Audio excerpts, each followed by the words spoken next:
Hey y'all, it's Stacy. Welcome back to the kitchen. Today, I'm going to show you how easy it is to make one of the most popular recipes on the website, and certainly the most popular recipe during the holidays. This is my ultimate green bean casserole. Now, if you ask me, Thanksgiving just isn't complete without some green bean casserole. And one day I just got on a whim and I just decided, what can I do to amp green bean casserole up even more? Well, adding bacon is a great way to do that. And then maybe adding some cheese too. So that's exactly what I did. So let me show you how we're going to start here. I've got 6 pieces of bacon that I cooked to crisp. I'm going to set this on the side and let this drain on some paper towels here. I'm going to leave this bacon grease in here because this is going to be the base of flavor for our casserole. You're going to need about 2 tablespoons of bacon grease. So if you need to drain some of this away, I would recommend that you use a metal spoon and very carefully spoon that into a metal container, maybe holding it with a dish towel or something, or some kind of glass that you know is heat safe. We want to start with about 2 tablespoons in here. To this hot grease, I'm cooking over about medium heat right now. I'm going to add half of a white onion or a yellow onion, either one will work just fine, that I've chopped.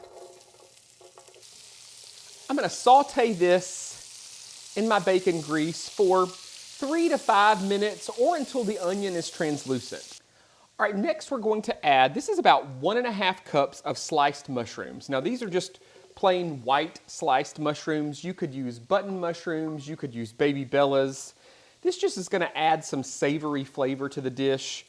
These are going to cook in the bacon grease with the onions for another 3 to 5 minutes or just until they're starting to turn golden brown around the edges. All right, next we're going to add some garlic. This is 3 cloves of fresh garlic. I'm adding right into the mix here. Now, you could absolutely use jarred garlic or like a garlic paste or even like frozen garlic, but you're not going to get the same flavor that you're going to get with fresh garlic, so I absolutely recommend that you use fresh garlic here. The thing with fresh garlic, though, is it does burn very easily, so you literally want to cook this for 30 seconds to a minute just until it's fragrant, because if you cook it too long, it will develop a bitter flavor and can kind of ruin your dish. All right, I'm going to reduce my heat to low here. And I'm going to add in the thing that kind of makes green bean casserole, and that's cream of mushroom soup.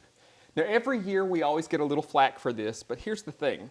If you want to make homemade cream of mushroom soup, then you should do that. But for me, the canned stuff is where the flavor's at. It's what makes it taste like green bean casserole to me. I'm using 2 cans. Just going to stir this together. Next, I'm going to add about 1/4 cup of whole milk. You could use skim milk or non-fat even if you wanted. And I'm going to add about 1 cup of shredded Monterey Jack cheese. This is just another one of those ways that we're kind of making this ultimate. If you can't get your hands on Monterey Jack cheese, you could use mozzarella or a shredded Italian blend. I've even had readers tell me they used cheddar and had great success with that. I'm just stirring all this together until that cheese is nice and melted. I'm going to add a little salt and a little pepper. And this is a case where you're going to want to taste this and make sure that you've got the appropriate amount of seasoning. Everything is cooked at this point, so you can certainly just grab a spoon and give it a taste.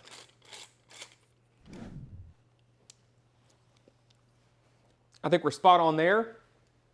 And the amount of salt that you're going to need is going to be dependent on your cream of soup. It's going to be dependent on the salt in your bacon. So there are a couple variables there.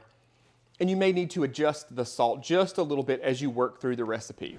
Now, the other thing that makes green bean casserole, it's green beans. I'm using 4 cans of cut green beans that I've drained.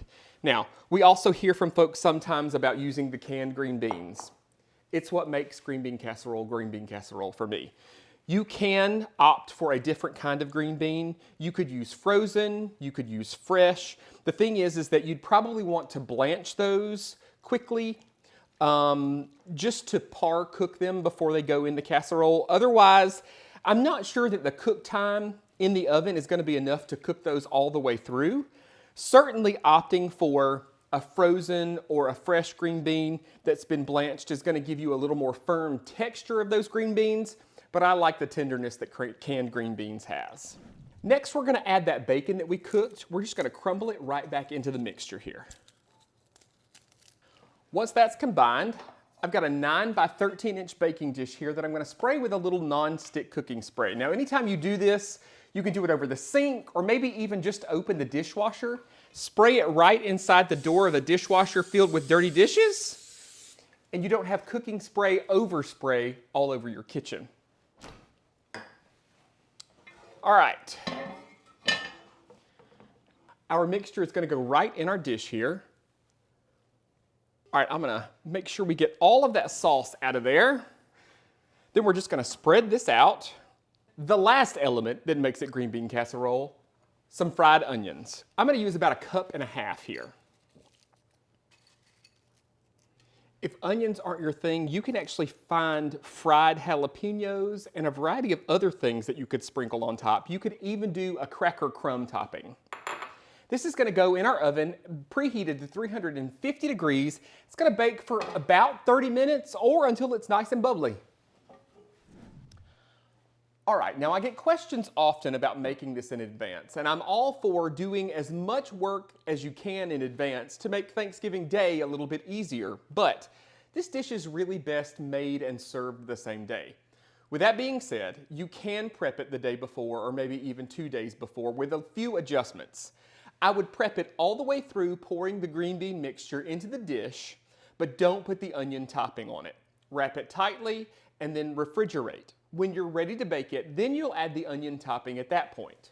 The thing is that you don't want to put a cold dish in a hot oven because we might risk shattering it. So allow your dish to sit at room temperature and warm up to room temperature before you put it in the preheated oven, or you can put the cold dish in a cold oven and allow it all to heat together. But we got to give this a taste. I mean, it's green bean casserole with bacon and cheese. And extra mushrooms too.